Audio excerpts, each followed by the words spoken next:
Welcome to the deep dive.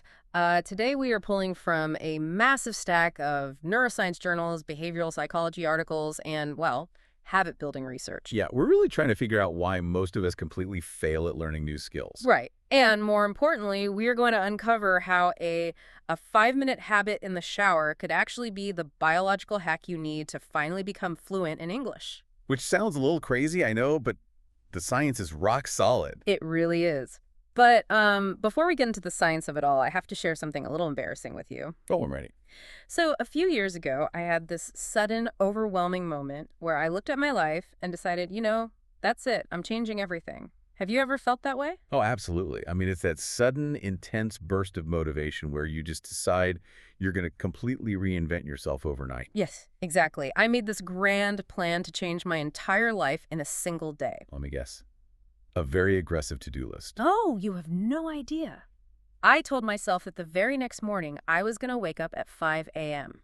Right, and I was going to run 5 miles, eat this perfectly healthy zero-sugar breakfast, meditate for 30 minutes, read a dense chapter of a nonfiction book, and then sit down and study English for 2 solid hours. Wow. Yeah, all on the exact same day. Just listening to that list makes me exhausted. I mean, that is a monumental amount of friction for one single morning. Total disaster. Yeah. I mean, I did manage to wake up at 5 a.m., but I was so incredibly tired and cold that I stared at my running shoes and skipped the run entirely. Which is completely understandable. Yeah, but because I skipped the run, I immediately felt guilty, so I ate a sugary pastry instead of the healthy breakfast. The domino effect. Exactly. And by the time I sat down at my desk to study English, my brain was completely fried. Yeah. I was so overwhelmed.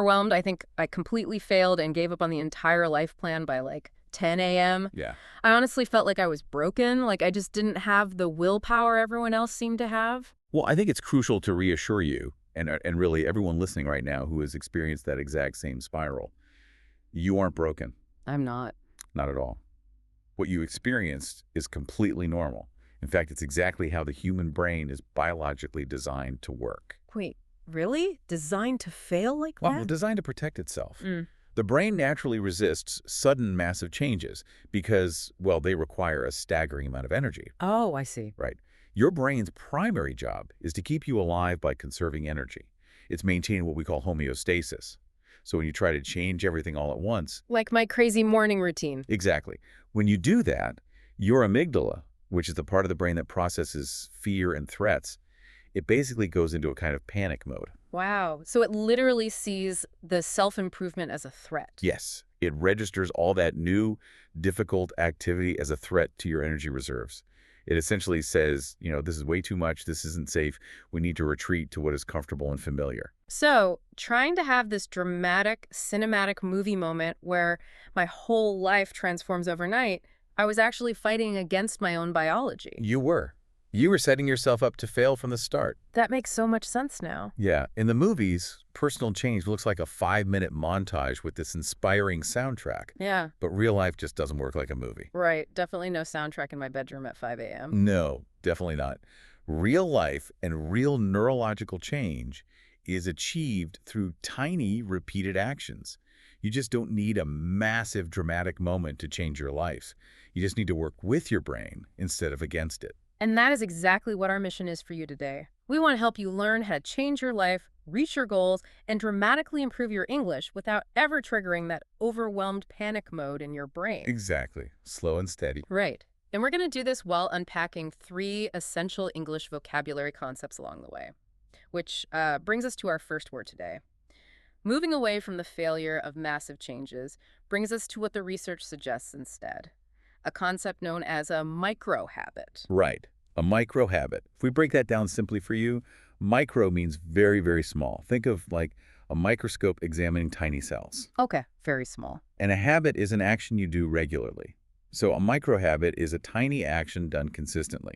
It's an action so ridiculously small that it doesn't trigger your brain's alarm system. So it bypasses that amygdala panic we talked about. Precisely. It requires almost zero willpower, making it virtually impossible to fail. Okay, so instead of my grand plan to run 5 miles and study dense grammar for 2 hours, a micro habit would be something almost laughably small. Exactly.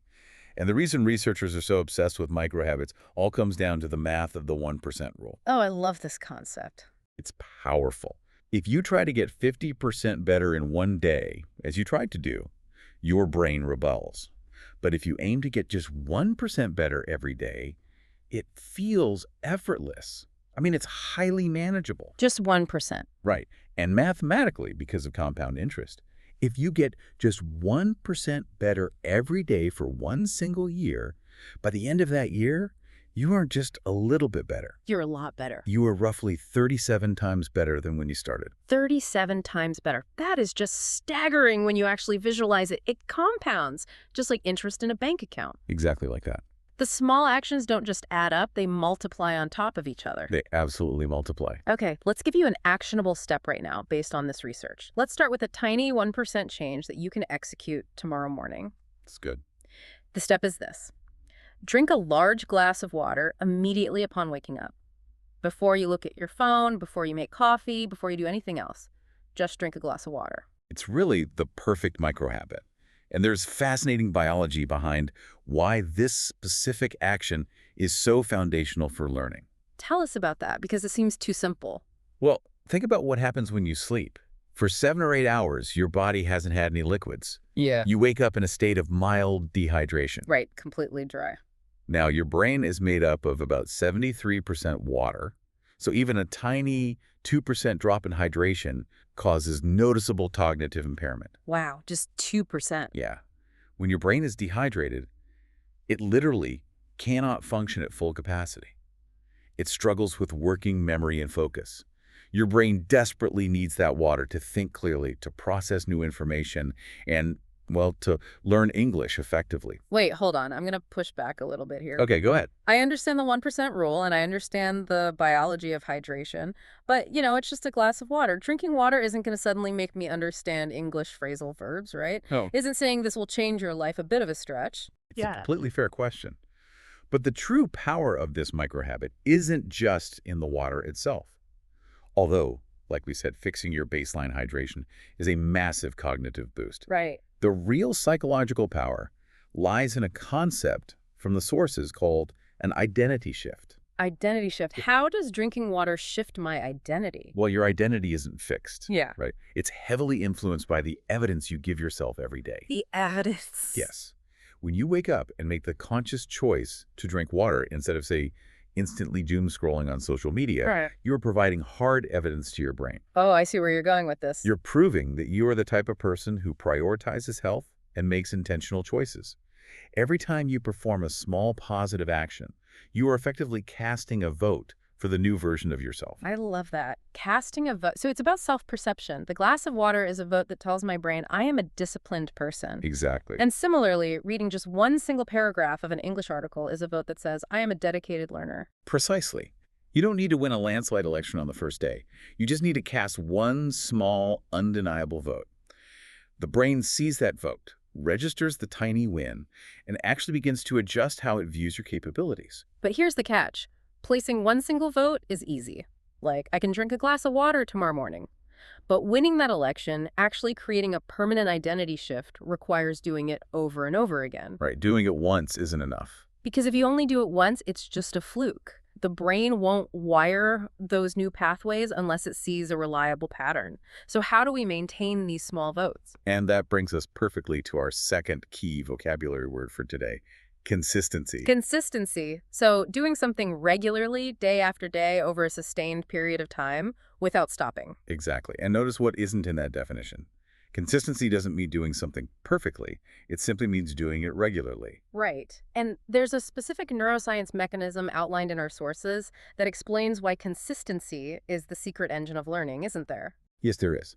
It's summarized by a really famous axiom in neuroscience. Neurons that fire together wire together. Neurons that fire together, wire together. Exactly. Neurons are the billions of tiny cells in your brain that process and transmit information. When you do something new, like practicing a new English phrase, a specific pathway of neurons fires. They light up, sending electrical signals to each other. Okay, I'm picturing that. If you only say that phrase once, the connection is incredibly weak, the electrical signal just dissipates. But if you are consistent, if you practice that phrase every day, the brain recognizes the repeated demand. And what happens then? It responds by actually changing its physical structure. Wait, it changes its physical structure, like literally. How? It wraps those specific neural pathways in a fatty white substance called myelin. Myelin. Yeah, myelin acts like insulation on an electrical wire. The more you repeat the habit, the thicker the myelin sheath becomes, and the faster and stronger those neurons can fire together. They literally wire together permanently. Let's visualize this for you, the listener, to make it really tangible. Imagine your brain is a massive wild field of tall grass. Oh, that's a great analogy. Right. So the first time you walk across that field, the first time you do your micro habit, you push down some grass. It's a really difficult walk. You're hacking your way through, and you leave a very faint, messy trail. Yes, a lot of friction. The next day, you walk that exact same path. It's a tiny bit easier. If you walk that exact path consistently every single day, the grass stops growing there, the bait gets packed down. Eventually, you create this wide, smooth dirt road. You can walk it effortlessly. It becomes second nature. But if you stop walking on it, If you stop walking, the grass slowly starts to grow back, the myelin breaks down, and the path slowly disappears. the dirt road vanishes. Now, we have to be realistic here. Being perfect every single day is impossible. Totally impossible. Life gets chaotic, we get exhausted from work, we get sick, or we just straight up forget to drink the water or practice English. We miss a day. And this is where so many people quit. They miss a day and feel like they failed. But missing one day is just the reality of being human. It happens to everyone.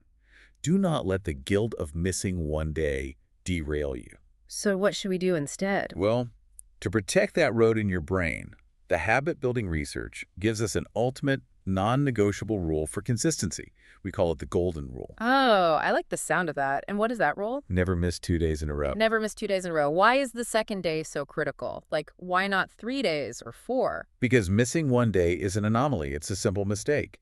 Your brain doesn't immediately destroy the neural pathway because of one missed signal. Okay, good to know. But missing 2 days in a row is the psychological beginning of a brand new bad habit. Brand new habit. Yes. When you miss one day, the grass on your dirt road barely grows at all. You can easily find and walk the path the next day.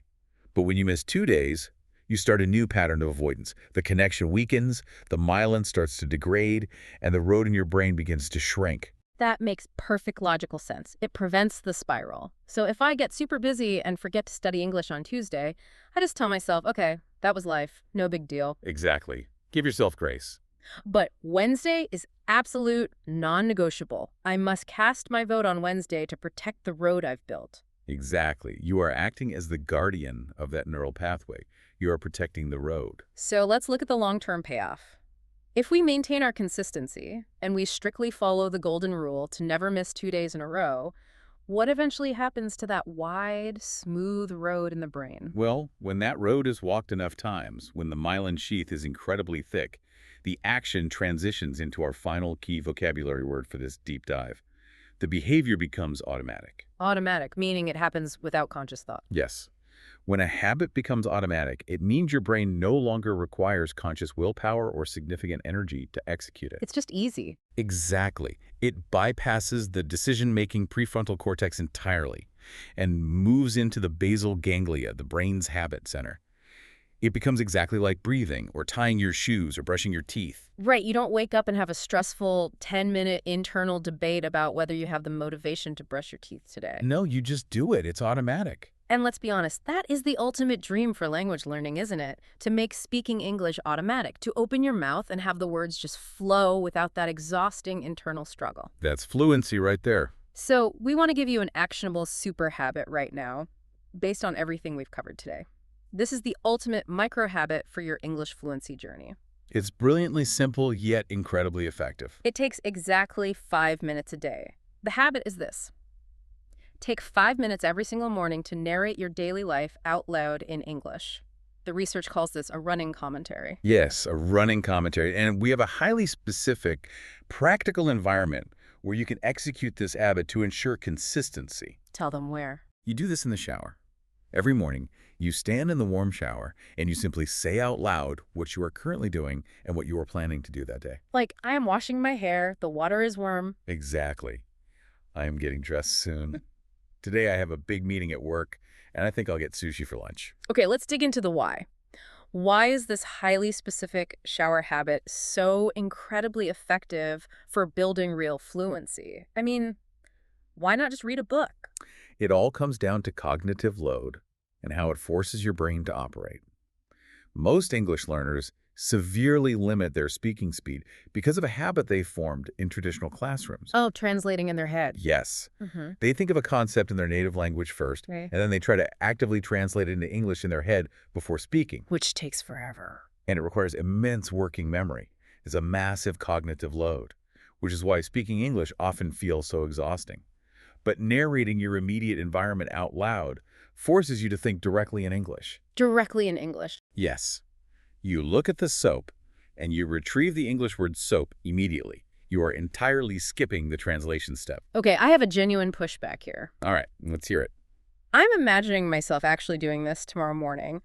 Honestly, standing completely naked in my bathroom, talking to myself out loud about washing my hair, it sounds ridiculous. I know. I think I would feel incredibly silly and embarrassed. It is totally normal to feel a bit silly the first few times you do it. Mhm. But here is the brilliant psychology behind choosing the shower. It is a completely safe, isolated space. Oh, right, because nobody is watching. Exactly. There's absolutely no external judgment. There is no pressure from a native speaker waiting for you to finish your sentence. Nobody is listening, and the water drowns out the sound anyway. That's true. The water is pretty loud. Nobody cares if you mess up a verb conjugation or mispronounce a word. It's a private language laboratory. A private language laboratory. I really love that framing. Yes. And what you're doing in that laboratory is actually training your physical muscle memory. People forget that speaking a new language requires moving your jaw, lips, and tongue in entirely new physical ways. Oh, I never thought about that. It's a physical workout. It really is. Ah, By speaking out loud in the shower, you are getting your facial muscles used to making the physical shapes of English phonetics. You are quite literally warming up your English brain and your English mouth for the rest of the day, exactly like an athlete stretching their muscles before a sprint. so when you step out of that shower, dry off, and start your day, your brain is already operating in English mode. The neurons have already fired together. The grass has been pushed out. The road has been walked for the day. Exactly. Before you've even had breakfast, you have placed a powerful vote for your identity as a fluent English speaker. It's so elegant because it requires no extra time. You're already taking a shower anyway. You're just layering a micro habit on top of an existing routine. Yes, habit stack. And it perfectly proves what we established at the very beginning of this deep dive. You don't need to wake up at 5 a.m., freeze, and study dense grammar textbooks for 2 hours to profoundly change your life. No, please don't do that. Right. You just need 5 intentional minutes in the shower. Small, consistent actions. They physically wire the brain until the difficult becomes automatic. So let's recap the core insights we've explored together today. We set out to show you how to radically change your English and your life without the crushing burden of feeling overwhelmed. And we unpacked the science behind this through 3 key concepts and 3 highly actionable steps. First, we explored the concept of a microhabit. A tiny, highly manageable action done regularly that doesn't trigger the brain's panic response. And your first actionable step is to leverage the 1% rule. Drink a large glass of water immediately upon waking up. It physically hydrates your brain for peak cognitive function, and psychologically, it casts a crucial vote for your new identity as a disciplined person. Second, we examined consistency. The act of doing something regularly over a long period so that the neurons fire and wire together, building that physical dirt road in your brain. And your actionable step to protect that consistency is the golden rule. Never miss 2 days in a row. Missing 1 day is just part of being human. Missing 2 days is the birth of a new bad habit. Finally, we looked at making behavior automatic, reaching the point where an action requires no conscious willpower because the neural pathway is fully insulated. And your actionable step to build an automatic translation-free English brain is the 5-minute super habit. Narrating your daily routine out loud in English while you're in the shower, training both your direct thinking and your physical muscle memory. Microhabit, consistency, automatic. 3 simple words that represent a profound shift in how we approach self-improvement. They really do. You know, when you really look at the research, it strips away all the guilt we carry about failing to make massive changes. It reminds us of a really empowering truth. You are the author of your own story. I love that. The pages that you've already written in the past, the times you tried to change everything and failed, those are unchangeable. You can't edit them, and you shouldn't waste energy regretting them. But the future is a completely blank page. And today, right now, is day 1. You are the one holding the pen, and you have the biological power to write something entirely new, one tiny sentence at a time. You are holding the pen. That's a really grounding way to look at it. And to leave you with a final, lingering thought to mull over after this deep dive ends, I want you to try a quick future self exercise drawn from the behavioral psychology sources we reviewed. Oh, this is a great exercise. Yeah. So close your eyes for just a second, unless you're driving or operating machinery, of course. Imagine it is exactly 1 year from today. You actually started this tiny 5-minute shower narration habit today. You drank your water every morning. Yes, and when life got chaotic and you stumbled, you forgave yourself immediately, but you fiercely protected your neural pathways by making sure you never missed 2 days in a row. You kept your consistency. Exactly. Who exactly is that fluent, confident version of yourself waiting for you 1 year from today? How do they carry themselves in a meeting? How automatic and natural do they sound when they speak English? Really picture them. Think back to my story at the beginning. You don't have to carry the overwhelming weight of trying to change everything in 24 hours. You don't need a dramatic movie montage. You just need tomorrow morning. Just tomorrow morning. That confident future version of yourself is waiting for you. Go take that first tiny step toward meeting them tomorrow morning.